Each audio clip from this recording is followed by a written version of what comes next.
be very, very careful when little bits and pieces of uncorroborated, unverified information get put out, the impact on individuals who choose to step forward and serve their communities, like Ken Sims, being attacked by allegations that are incomplete and leaked that he can't even really respond to. The Prime Minister there earlier commenting on how leaked allegations on foreign interference can have huge consequences for Canadians who run for public office. Vancouver Mayor Ken Sim was asked yesterday about a report in the Globe and Mail that cites a 2022 CSIS memo that says China's diplomatic mission in Vancouver interfered in that city's municipal politics. According to the Globe, the memo says China's then Consul General Tang Xiaoling sought to mentor pro-Beijing politicians ahead of the 2022 municipal election. Mayor Sim denounced the insinuations made in the article. I'm the first Canadian person of Chinese descent to win, to become a mayor of a major Canadian city. And there are groups that are making insinuations about how we got there, and frankly, I find it incredibly disappointing. And this is the signal that we send to the community that says, if you finally get a seat at the table, there are institutions that are going to knock you down. I think it's disgusting. Okay, the power panel is with me. Joanna Chiu, Nigan Sinclair, Emily Nicola, Marie Vastel, and Paul Wells. So, Paul, we heard the Prime Minister there talking about collateral damage and unfounded allegations. The tone of this has been pretty ugly over the course of the week. What's your takeaway? So, first of all, on Ken Sim, he won a thumping landslide victory, one of the most historic victories in the history of Vancouver municipal politics. That wasn't the Chinese consulate that delivered that, you know. So, I mean, if there's anyone who thinks so, they got to give their head a shake. But on the question of tone and the kind of hyper-oxygenated partisanship that we're seeing here, 3 weeks ago in Canberra, a joint session of the Australian Commons and Senate met to discuss foreign agent registry. They were reviewing a standing law that they've got there. Foreign interference by the Beijing regime in Australian politics poses an existential threat to Australian democracy. It's a highly polarized partisan electoral environment in which either side can replace the other from 1 month to the next. I mean, so we think our politics is for keeps. Theirs is super heated, and yet I read the transcript of that session of their joint committee. I couldn't tell which party the various MPs and senators belonged to. There were current and former cabinet ministers who might replace each other from one day to the next, and yet they didn't heckle each other and come up with stupid motions to get a stick in each other's wheels. Their business was with the witnesses. They were unfailingly courteous to the witnesses. Yeah. And it was an absolute tonic to discover what politics can be like in a grown-up country. Nigan, it sounds like a crazy idea to attack a problem instead of each other. It just might work, though, on something as serious as this, don't you think? I'm trying to recover from Paul's turn towards calls for maturity. You know, when we get to positions of politics, and we particularly look to our neighbors to the south, I mean, politics is a dirty business, and it's turning even more dirtier. But then you throw race on top of that, and when you start to put race on top of that, I mean, Ken Sim, when he came out today, said that if I was a Caucasian male, we would not be having this conversation. And he's probably right, but it also is real evidence that when you've got a rancorous political environment and then you throw in some suspicions, and, you know, this is turning into a bit of a whack-a-mole situation where we're seeing, you know, now Chinese interference in all different elements of Canadian society. Is it there? No doubt there is some elements. I mean, right now I'm doing an investigation on the role of Chinese Chinese contributions within the indigenous community. I mean, there's evidence that there are members of pro-Beijing forces that are involved in the Every Child Matters movement. And so, I mean, there is evidence of Chinese interference or involvement in all elements of the country. But when we start to then question people's political roles or whether they earn the right to be there, then things can get really ugly. And they start to become so rancorous that it's almost impossible to have civil debate. Yeah. So, Joanna, you're in Vancouver. How does the mayor deal with this and the implications in all of this? Like, it wasn't a direct allegation, but like we've seen leveled against Han Dong by Global News and Vincent Ke in the Global News reporting, but it's there nonetheless. I mean, how does someone like Mayor Sim deal with it? I think the broader picture to also keep in mind is that both current Vancouver Mayor Ken Sim and the previous Canadian Stewart have said in interviews things like, I'm just a Vancouver mayor. I don't know why I am implicated or why do I have to talk to CSIS? But I think this is an attitude in Canadian politics that's part of the issue. Actually, a former CSIS analyst, Stephanie Carvin, told me that actually for foreign states in general, municipal politics and politicians are their prime targets in many cases. Local level city councils make decisions on things like land use rights, kind of trade deals, business ties with different countries and their cities. So I think this kind of attitude like, oh, why Vancouver? This is so surprising. We should kind of get past that. And also just to point out that not only Ken Sim, but a city councillor, Lenny Zhou, who's originally from China, was implicated in the Globe report. And it's a really tricky thing. It's almost a media story because it's raising these questions of when a journalist likely has more information than they're able to report. How they try to independently verify can seem shaky to the reader. So to kind of corroborate this allegation against this city councillor, Lenny Zhou, they relied on a private citizen who recollected that maybe Lenny said something pro-Beijing at a meeting 5 years ago.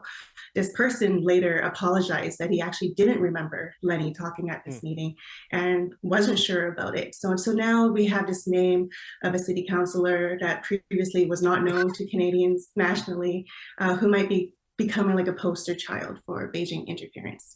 So we have to ask questions about going forward, is this appropriate? But how much should we trust CSIS intelligence and reporting? And also, I think everything has to be taken with a grain of salt again. Sure, I know, and many don't know, that the Chinese consulate tries to groom and co-opt politicians in Canada at all levels. The question is whether these politicians are witting or willing participants in this influence. I'm sure in many cases, each case, it is very different, very nuanced, very complicated. Emily, as we've been doing this, an article is just published on cbcnews.ca, and we've got a statement from CSIS saying, CSIS has determined that foreign interference by the People's Republic of China and the Chinese Communist Party targeting Canadians is the largest strategic threat to the national security of Canada. However, this threat does not come from the Chinese population, but rather the CCP, which is exercising a strategy for geopolitical gains on a number of fronts. So I just wanted to put that out there. There's a lot of things happening today. I wonder if you just pick up on what Joanna was talking about, though, of how someone like Mayor Ken Sim deals with this and how we should approach this going forward, because this speaks to the issue of intelligence versus evidence, this particular story. Yes, intelligence versus evidence, and influence versus interference. I think those are the two dyads of words that needs to be really unbunked or just unpacked, in the next couple of days.